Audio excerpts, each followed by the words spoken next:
These are things that sort of explode out of the blue and take us completely off balance and have off the scale. So first and foremost, John, I really would like to reiterate how kind it is for you to invite me into your home to have a chat with me, where basically 2 or 3 weeks ago I was a complete stranger. And only through reading your book, which my son bought me for Father's Day, and I think within a few pages I kind of thought, I'm going to look this chap up on LinkedIn, and there you were. And then incredibly you connected with me, and then we've had a few conversations since, and here we are now about to talk about this, and it is a wonderful book. I'm not saying that because you're just sat there. I think for me, having put all of these notes in, I rarely do that in a book. It's inspired me to go and talk about lots of other things, find out about other people, and I think that's one of the traits of this book, the generosity you have in referencing lots of other people. This isn't a book all about you. You know, you have an amazing story to tell, and I hope to tell a little bit about that. But you know, I think your flavour of the book is about helping people go and find points of reference, and I think that's good. But one question I would like to start with, if I may, is it was written pre-COVID, so it came out last year. How different would this book be if you were writing it or finishing it off now, John? I don't think it would be massively different, Roger. I think what would be different would be that there would be at least one more case study in there. Because in a way, what I've done is to look at the sort of problems that we now collectively face. And some people describe them as wicked or super wicked problems. You know, Nassim Nicholas Taleb talked about black swans. These are things that sort of explode out of the blue and take us completely off balance and have a off the scale impact. And in the book I do talk about things like plastics in the ocean. I mean, no one really set out to fill the oceans with plastic waste, but that's where we've got to. It talks about antibiotic resistance, miracle products. No one really set out to undermine their efficacy, but that's exactly what we've been doing. It talks about obesity, chronic disease, diabetes, all of these in a way malfunctions of luxury lifestyles or of modern lifestyles. It talks about space debris. I mean, we've just heard that the Russians are testing a weapon to shoot down satellites. Some countries like China have already done it. I was in China when they did the first one of those. 3,000 clods of debris suddenly go into orbit around the Earth. And you know, Elon Musk and Jeff Bezos and people like that really keen to get to Mars, and good luck to them, China as well. And yet, it's entirely conceivable that the time will come when we simply can't get off the planet because the amount of debris going we'll be trapped around. Well, at least for all intents and purposes, unless people are prepared to accept fairly major risks, and that's even before we get to the climate emergency. So all of these challenges have very similar characteristics. They're systemic, and COVID-19 is systemic in the sense that it links wildlife trafficking, you know, people digging out guano in bat caves, modern societies, but with still traditional things like wet markets, bubbling away, and then the sort of interconnectivity of the planet, you know, airlines and subways and mass transit systems and so on. So to me, it's very much in the spirit, the rather malign spirit of problems that I was already talking about, but by God, it's advanced things. It's suddenly accelerated many things that have been bubbling under. And just finally, I think one of the things that really I found really striking, stuff that would have seemed absolutely outlandish and impossible a year, 18 months ago, suddenly seems not only possible, but almost inevitable. It's one of those gradually then suddenly moments. Gradually then suddenly. Well, funnily enough, when I read that, and it's from that Hemingway character in the book, you referenced that, it also reminded me of a German economist called Rudiger Dornbusch, who said things tend to happen slower than you imagined that they would, then they happen faster than you thought they could. And it's very much that flavour which, you know, put that through the lens of climate change. And I think that article today, I think it was in the Wall Street Journal, about the mass migration of people that's already underway. New York Times, we talk about we talk about climate change almost as though it's a future event. It isn't. It's now. It's actually happening. It's with us. It's visiting upon humanity. Absolute mayhem right now. Not it Parts might of do. humanity, but not all of us yet. But sure, but we don't see it, do we? Because we are, you and I live in, a nice affluent country, relatively speaking. But in South America, certainly in parts of sub-Saharan Africa, even Asia. Well, take Jakarta. You referenced Jakarta in the book, I recall, and that the solution to that, and I think you maybe put that word in inverted commas, was to simply up sticks and move Jakarta to Borneo or somewhere. I mean, it would be easier to say that Jakarta is being moved simply because the seas are rising because of climate change. That's one big factor. But they've also pumped the aquifers under the city to such an extent. It's a bit like Mexico City. The whole city is sinking. So you've got this combination thing of city going down, seas coming up, boom. But to me, in a way, I think we are all in danger now of living in Jakarta in one way or another. Yeah, I felt that as I read the book. But like I say, I rarely read a book and put lots of little stickers in it. And it wasn't simply because I was, coming to see you. It looks very pretty. Well, it does, doesn't it? Maybe that's something for publishers to consider. It's like a tropical fish of some description. It does a bit. But one of the things that caught my attention, which I know my audience on LinkedIn would love to hear a bit more about, was your encounter with Ford. Now, I appreciate if you're working with people in a business capacity, there are certain things, of course, you can't reference and can't talk about. But given that you were with Bill Ford, whose, was it grandfather or great-grandfather invented the production line for mass production of combustion engine cars. What did you come away from that experience that you can share with us about? Because we're on this epic transition now to electrification in the automotive world, and it's very troubling and it's very difficult, both certainly for incumbents and for startups, other than maybe Tesla. It's a challenging journey. So what did you come away from the Bill Ford experience with? A bit of context first, and then I'll answer the Bill Ford question. I've worked 40 years with business, but I started out as an environmentalist, and therefore it's always been absolutely critical to me that where we're working with business, any business, that we are really open about who we're working with, what we're doing for them, under what terms. I once did a session for Hard Talk on television when we were working with Shell. And almost the first question I was asked was, how much is Shell paying you? And I just gave the precise number, which is what the interviewer expected. And I do this not because I'm wildly transparent, but because I feel that we are, however many times we say we are not representing the world or the future or anything else, people see us that way.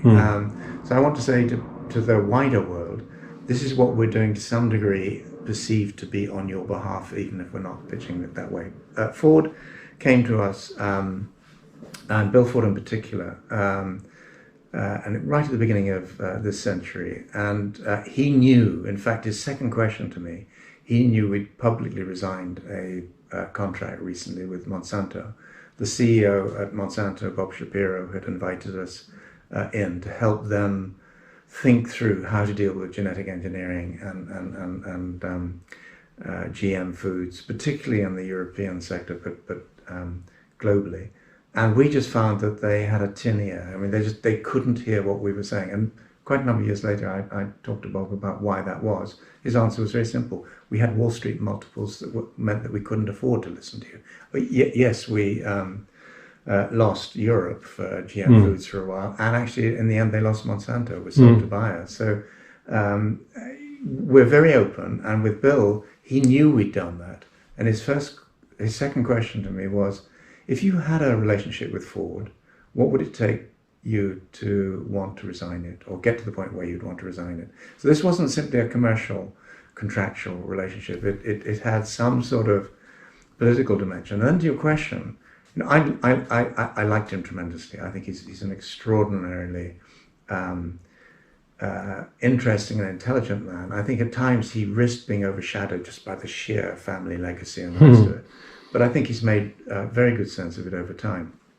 And one of the early things he said to me was, and I remember this is sort of 15, 20 years ago, he was worried as a family member of the Ford family that the time would come, and he said it'll be in 20 or 30 years, when the court cases, the class actions and so on, would start to stack up against Detroit and the automotive industry, but Ford in his case in particular, and that would be very much like the tobacco issue. And asbestos probably as well. Yeah, and people would say, you knew this stuff, you knew what was coming out of your tailpipes, you knew about not just climate change, but childhood asthmas and the rest of it. And he said, I don't want that to happen. Well, it started to happen about 3 years later when California, the state of California, took Ford to court for precisely those sorts of issues. So he, very unusually, and I think it's partly the family context, but just partly who he is, I think he's sort of an environmentalist as well. He could see that stuff. He knew it was over the horizon. He didn't want to run headlong into it. So I enjoyed working with him. Right, good. Well, here's another thing. There was an interview with Carl Sagan. I think it was Charlie Rose, master of asking the succinct, brilliant question. It's in the book. Since in 1996. Yeah, I'm going to ask you the same question, actually, John. What it was. Who is making the decisions about science and technology that are going to determine the type of future our children are going to live in? I thought, what a glorious reference for you to make in that. Carl Sagan is absolutely one of my heroes, and I'm sure many people watching this on LinkedIn, an astonishing human being. So there you are. It's not Carl's question, it's yours.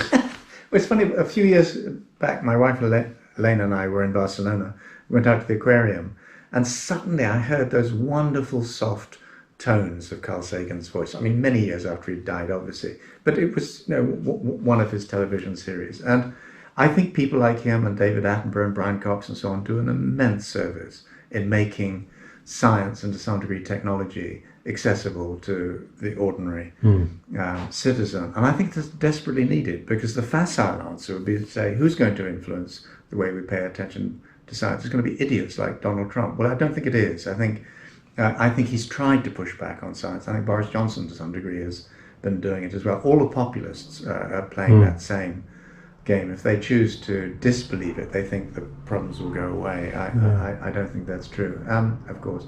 So I think the people who are going to shape science in the most profound way are the people beavering away on the edges of science, people we've currently not heard of, the Max Plancks of the day, the Albert Einsteins of the day, just they're people who sort of lurking, not in patent offices perhaps now, but and they're not now doing the really big ticket astrophysics work. Some of them may well be, but they're starting to play into synthetic biology, and there's this whole spectrum. You look at digitalization and how that's now influencing every technology that's coming through, but then so is biology, and so over time will ecology come to do that. So when I think about where science is taking its biggest leaps forward, I suspect it's going to be in places that aren't in direct line of view for us, that they are on the edges, and some of that could even be in sort of people's garages, and sort of biohackers and people like that. Who knows? But some of it, as your work covers, this whole sort of electrification surge in vehicles and everything else, smart grids and autonomous this, that, and the other, AI. Most of the public, if it knows about that stuff at all, either thinks robots are going to take our jobs, or won't it be exciting to have a Tesla if ever only I could afford it. But actually thinking beyond that is... I'm in that last group, by the way. Yeah. Yeah, well, but one quick thing is that I went to university first time around the late 60s. I did economics. I gave it up after 1 year because it just seemed to have very little to do with the wider world. But one thing that stuck with me from that study of economics was two economists, both of whom were loathed by economics professors. Nikolai Kondratiev, Joseph Schumpeter, both said the same thing. Economies don't go in straight lines, they go in sort of pretty wild waves or cycles. And here we are again. I think we're in one of these periods where an old order, geopolitical, macroeconomic, technology-driven, is unraveling all around us. And we think it's going to do a V or a U or possibly a W or at the worst, an L-shaped sort of response or recovery in some cases. I think it's 12 to 15 years if we're lucky. And all sorts of stuff is already happening. It's not just simply, this is a disaster, we've got to hunker down in our bunkers for 12 to 15 years. It's we've got to get behind that new order as it starts to build. And we've got to really also address the needs and concerns of the people who are going to be dispossessed as they're shaken out of that old order. Absolutely, which possibly sets up this next thought or question. The two frames of reference in terms of what the future might be. And I got a very relatively simplistic view of it because I didn't go to university, I didn't study anything to a great degree. I've just sort of hobbled along a bit. But the two things are cornucopian and Malthusian. So cornucopian comes from cornucopia, horn of plenty, that humanity's got the ability to invent itself out of trouble. Or Malthusian, which would be that we just breed ourselves into a position where there are so many human beings doing so many things that even he didn't understand back in the day, but to a point at which we obliterate ourselves.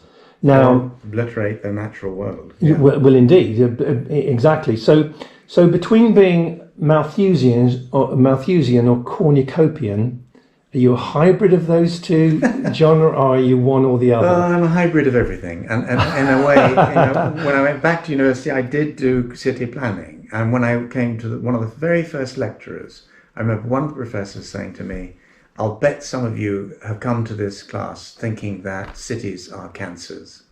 It was true of me. I believe cities were like tumors. And I've come over time to realize that they have those characteristics, but at the same time, they may well be the saving of us. That as we cluster as a species, as we become intercities, as we become an urban species, our total footprint could go down quite significantly. We won't all need to be driving around on electric tractors or whatever. We can use subways and public transport systems and so on. So I'm a hybrid. I oscillate. Sometimes I just look at the news and I think, this is a Malthusian world, there's no question about it. But at the same time, I also believe that our species does its best work when it's backed into a corner, and here we are.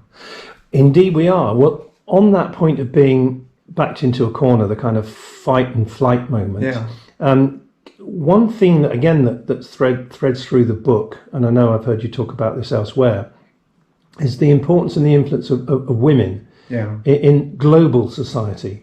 Obviously, it's a huge variation around different cultures, religions, all sorts of things. But let's be frank, man to man, the reality of the history of the world has been overly dominated by male thinking, masculine thought. But yes. Can we change that? Because, normally you hear women talking about feminism, women talking about, more equality, etc. But I think you and I are probably on a similar page in that we need to see much, much more influence from women. How can that happen? How can we, given all these different cultures around the world, etc., what can trigger that change, John? The simplest answer is, I don't know. I don't have a button that I think we can all press and it'll all change overnight. And I've worked in countries like Saudi Arabia, and I've seen that, this it's harshest in some degrees, most extreme. Most of the organizations I founded, and I co-founded 4 since 1978, have largely been women. And it's partly because they're attracted to this, what we now call the sustainability world. They sense its importance. But I also look at the work that people like Paul Hawken has done with his Project Drawdown book and now platform. And when he looked at and with really detailed mathematical modeling at the solutions for climate change that really are likely to have major impact, the empowerment and education of girls and education were well in, there were 2 entries within the top 10. So it's not just people saying, wouldn't it be nice, to quote the Beach Boys. This is absolutely something we have to deal as a part of a systemic challenge, and in many ways a systemic crisis. And if you are older, and if you are white, and if you're all these other things, that's quite challenging when you start to have to think, so am I going to have to give up my role, my space, my hard fought for whatever, to a different species, and that's the way some people possibly even think about it. But I think we've got to work through that, so just finally, I think it's got to be a combination. It can't simply be one gender saying, over to you, because that's like the older people saying to the younger people, we tried, we were environmentalists, we drove a Teslas or whatever, over to you, because that's a recipe for absolute screaming disaster. And I think it's got to be an opening up, but it's got to be consistent, sustained preparation and pushing from and on behalf of women to make this happen. Good. I take that as very positive thinking to it. And the other thread through the book is this point about imagine the unimaginable. Think the unthinkable. Don't just believe that because this is the way it is and always has been, it can't change. Yeah. And I think the energy that young people inevitably have, the passion, sometimes naivety, which can be very, very useful. Yeah. We are seeing signs of that coming through. I think if you look, a lot of the people working in around the stuff that I get involved in, autonomous and electric and shared and connected cars, all of that are people who actually believe that we can have a world where you don't own a car anymore. Because owning a car is lunacy. It is. I have a very strong and passionate belief, which seems a little bit incongruous given the world that I work in, that mass adoption of electric vehicles must never happen. It would be foolish to just swap the combustion engine lump of metal for a billion electric vehicle propositions. But perhaps mass adoption of electric buses, taxis, vans. China's doing very well. Exactly. Which is a nice link actually into you mentioned the biggest and most influential and country that's changed more than any other on the planet, certainly in the last 30 years, China. Yeah. Where are we with China? Because it's almost like Dickens' A Tale of Two Cities. It's a tale of two countries, a visionary leadership that understands the huge issues of the day, trying to tackle, 1.4 billion population and feed them and look after them, sustain them. But at the same time, a number of other things which, and we can go through a list, but perhaps let's not do that, but they are reprehensible things. So how do you reconcile what China is?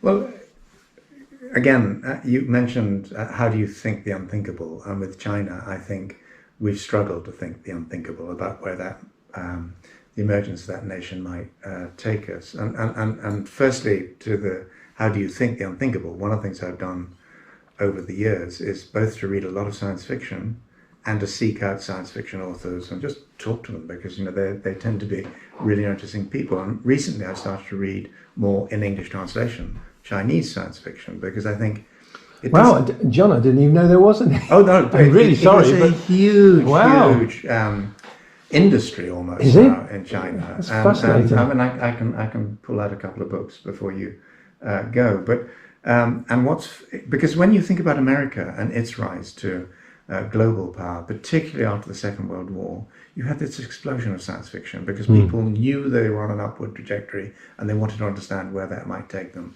And that's where China is now. And so you get a lot of fascinating science fiction. I mean, most obviously the three-body problem, but many other facets of that sort of almost reimagining. To your question, China, where's that headed? I've worked in China not that often, but maybe 7 or 8 times over the years, and it's a country I love and that frightens the wits out of me. I was there when they shot down one of their satellites. I saw the deep nationalism and sense of grievance that goes back to the Opium Wars, when we imposed all of that on them. And why not? I mean, it's understandable, isn't it? It's deeply there. And when I was in China, one of the ministers I talked to said, well, the thing about China is that we've studied the rise of Prussia. We know what happens. We know the dynamics. We're not going to let that happen. And yet that's exactly where we are now. And you have a madman in the White House, and he's not a madman, Xi, in Beijing, but what you have, as you have in Russia, where you have Putin as the new Tsar, you have the new emperor in Xi, who's just trying to pull everything to him. And what do those sorts of people do? And I include Trump among them. when they're in danger, they externalize the challenge. They focus on the other and the enemy. Yeah. We are much closer to war with China. And I include in that, India, what's been happening on the frontiers there, than I think anyone even begins to understand. And it won't be like the Second World War. It'll be a proxy war. It'll be, things that are done initially remotely. It'll be drones or whatever doing stuff that are deniable, as America has been doing with. Well, perhaps there are even things being done now, and we're not even aware of it. There will be. There will be. Yeah. So I think it's an extremely dangerous and an extremely frightening time, and we're in that tit for tat. So we'll shut down our your consulate or embassy here, and then. I don't think China wants to go that route, incidentally, but I just don't think she can afford to lose face. Well, again, and I don't want to be on a mantra of pro-women, anti-men, but again, look at it. This conflict, these countries, these leaders, the people you've just referenced, they are all men. Yeah. It doesn't mean that I or feminists denigrate men per se. It's that in having a very unbalanced power base around the world of world leaders that are just men or mostly men, I think this is where we get the kind of almost cabinets that are increasingly masculine in a way, both genders included in that. But and it's often been said in the last few weeks that you look at Jacinda Ardern in New Zealand, you look at Angela Merkel in Germany, you look at Taiwan, you look at different countries where people have dealt with the pandemic intelligently. Yes. They tend largely to be women. Yeah, it sounds a bit more like a coincidence, doesn't it? I don't think it is. Yeah, no, I don't either. I don't either. But will that lead to a phase change where the whole system goes female? I don't think so, because very often that's a late stage symptom of a cycle and then you get into a war, and that tilts the whole thing back, unfortunately, to masculinity. Yeah, it does. Now, one thought that I kept trying to extract from the book, and I kind of, a bit like how you say you are from day to day, I thought I'd got it, then I didn't. I thought I'd got it, then I didn't. Is what can I do about it? Yeah. What can I take from this? So you've been on a journey as an environmentalist, an author, a writer, an investor, many things for decades. What is it you've been doing, or you now think you could do better, or you would encourage other people to do to make a tangible difference? Well, in a way, if I can be personal, when I started, I was just seeing these great big black factories, in my brain as much as in reality, and wanting to understand why people did that. And so initially coming in from the outside, and I always say, getting into the first few companies was, they didn't want you inside. They didn't want you anywhere near where things happened. So if you got through the main gate or into the front door, you were doing remarkably well. But you mainly only then met defensive people, PR people, lawyers, and so on. Now we're in boardrooms, C-suites. It's almost a matter of course. And over time, the front on which we've engaged businesses and changed has expanded enormously. So started out with companies and low down, went up to the top, boards and C-suites. It went out to supply chains, value webs, and so on. We did a book in the late 80s called The Green Consumer Guide, sold 1 million copies in 18 months. And that was part of the awakening of consumers, at least for a while. It went out to the financial markets, people as investors and so on. But now there's a growing sense, and you're hearing CEOs saying this. So Salesforce's CEO, Mark Benioff, has said it. Warren Buffett, the investor, has said it. The Financial Times put an entire cover on this. Capitalism is in dire, desperate need of a reset or of reinvention, as Rebecca Henderson's just put it. And so suddenly we're talking about systemic change. So to your question, what do I do about systemic change?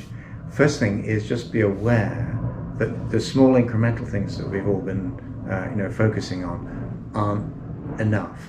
Don't stop them, but don't think don't think that to pick up the same theme again, buying a Tesla is going to save the world. It absolutely isn't. But you may be part of a systemic shift from the internal combustion engine and fossil fuels to electrification and so on. I just think it's find people who are trying to move in the same direction and link up. None of us can do this as individuals. Even if we're companies, even the largest companies in the world can't do this on our own. And be resilient, because what's coming at us is going to be, it'll go on for quite a long time. It'll be much harder and much tougher than most of us realize. I'm sounding like I'm a pessimist. I'm not. I oscillate, but I'm an optimist. And I genuinely think that the old system, the old order has to die and crumble before the new one can come through. Yes. But isn't it ironic how some of the changes that you and I have witnessed, and even somebody in their 40s has witnessed, particularly in the context of China, some of it's been going the right way, some of it's been going the wrong way. There was China, relatively an agricultural society with most people riding around on bicycles, and then within the course of 3 or 4 decades, it's an industrial society, and everyone's driving around in cars. Yeah. And then in terms of diet, in a lot of the other parts of the world other than the West, I don't want to use some of the terms that are used because I find them derogatory, but it was an agricultural, healthy diet. It was a vegetarian diet to some extent. Yeah. And now, ironically, huge swathes of the population, and whether it's in China or India or elsewhere now, are now looking at being meat eating, enjoying a hamburger, doing all of this. Well, fine, we've been doing it, so we've had this glorious party, whatever you want to call it, for many years, and now we're almost implying that they shouldn't be doing the same thing we've been doing, because we now know the consequence. Well, that's a bit rich, isn't it, coming from the people that have enjoyed the party, now turning those away at the door from coming in. So how do we contextualise all this to be fair? Because I sometimes feel, if I'm talking to my friends in India, in China, that I'm just one big hypocrite. Well, I've been, as a family, we've been vegetarian for over 40 years. That's not going to save the world. And I look at I think it helps, though. Well, if you and 6 billion other people do it, it helps. If they did, and they won't. And therefore, I think if we can encourage people to have more plant-based diets and all the rest of it, and veganism among younger people, I think it's a very interesting trend. And I think we should do everything we can to support that. But equally, there are issues that come up with that. Do people get enough of the trace elements and so on that they need? But it may be counterintuitive. I would never eat synthetic meat, synthetic fish, or whatever. But I think actually synthetic fish I might just. And I've tried, synthetic egg and so on, right. Just Foods or Hampton Creek as they used to be. And I think that thrust where you increasingly make animal cells, animal protein and so on, out of plant-based raw materials is immensely exciting. And I think over a period of time, when you think of it, most of the meat people eat is in processed foods of one sort or another. It can go out and do things like curry. Well, there's no reason why you need to build up an animal and tear it apart, and with everything that goes with that, the pollution, the ethics, and the rest of it. So I think that sort of synthetic biology approach to future diets is immensely exciting, but no doubt will take us all sorts of different uncomfortable directions. Yeah, we see. This is why I really wanted to bring attention to this thought. I've had it for decades. It's very, very encouraging. Yeah. And the fact that you put together diet, you put together consumerism, you put together a host of things in here, and reference those people that have been on the trail for a while, I think makes this book a very useful guide. And to almost answer my own question I asked of you, give you some ideas of what can you do about it? Yeah. What might you do? So you're connected to someone on LinkedIn, you follow someone on LinkedIn, you read what they write, they maybe compliment and read something you've written, but at the end of the day, you think that's just absorption. It doesn't, what is the action it's going to trigger? Your personal change of a behavior or what you influence with others. That's what a good book should do, and I think this might do that. You're very kind, and I would be very pleased to think that was true. But I think educating yourself is an action, because you can do all sorts of things as actions, and if they're not well informed, they may actually be counterproductive. But we've not got time. I know people say we've not got time now, and therefore we've got to throw everything aside, including education, and just do it. I don't believe that. I think education remains the most serious. the most important long-term investment that any society makes. Mm. And you said earlier on you hadn't gone to university or anything like that. It doesn't matter. Education has always come in many different Yes, forms. no, it's just a chip on my shoulder, John. That's all it is. It's nothing more than that. But when I did go to two universities. I'm a visiting professor at 3 now, and yet I think most of the learning I've done has been way outside those institutions. And where I was at them, I used them as a springboard to go out and talk to science fiction authors. Yeah. Well, I'm amazed about Chinese science fiction. You used a paragraph from the book because this really, for me, encapsulated where we are and whatever we're going to do. To quote the Beach Boys again, God only knows. Yes. Too often we perceive our political institutions, economic structures, social practices and cultural values as permanent, like the laws of nature. Not so. Can you imagine what nation states would be like without 3 branches of government, asked Dominic Hofstetter. Transportation without cars, commerce without corporations, education without schools. One thing now seems blindingly clear. Many institutional arrangements and structures we take for granted today, like it or not, will be transformed out of recognition tomorrow, and we should welcome the fact. In many ways, John, that single paragraph captures everything in the book there. And I think it's about being bold and understanding that anything is possible, and it should be good things that we make possible. And if my own personal life and that of my children, certainly these last few months, you realize that, you don't have to keep going shopping. Yeah. You don't have to keep driving your car everywhere. That being said, not doing those things has a consequence to other people's jobs. Yeah. So it's not as simple and as binary as that. But what I think it's shown me, and I think many other people, is anything's possible. Yeah. If, we really have to choose between risking, an illness and swamping our health system such that it collapses and there's chaos, or staying at home, initially, I'm sure, like a few people, particularly in marriage, I was a bit affronted by that. You can't tell me what to do. Then you think, well, actually, you can if it's for the benefit of everybody. And I think through the prism then of climate change now, it's a bit like, okay, if you want to keep doing all those things you've done all your life, carry on. But think about everybody else. You can't just think of yourself anymore. The world leaders can't. Leaders of corporations can't. And individual citizens can't. So I would just like to say again, one more time, I'm very lucky to have built an audience on LinkedIn. I think mostly, almost perhaps entirely, of very forward-thinking people who are interested in change and want to do something about whether it's electric cars or something else. And so it's been my absolute pleasure talking to you. And, I hugely recommend people get the book from the library, borrow the book from a friend, whatever it is they do, or if they want to buy a copy. In fact, if they do buy a copy, read it and then share it with other people.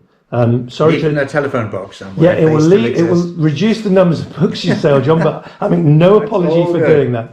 And I'd just like to say, we're socially distanced across the table here. I'd love to shake your hand and thank you, but I'm not going to do that, obviously, on this occasion. Exactly. So namaste. And it's been enlightening. Thank you so much. I've enjoyed it, Roger, and thank you also for all the work that you do, because I think you shine a spotlight on parts of the world that most people aren't remotely aware of, and that has huge value over time, because I think we've got to celebrate the new as we sort of quietly bury the old. Yes, indeed. As we will all be buried one day quietly, of course. That's fine. Yeah. I've never had an innings. No.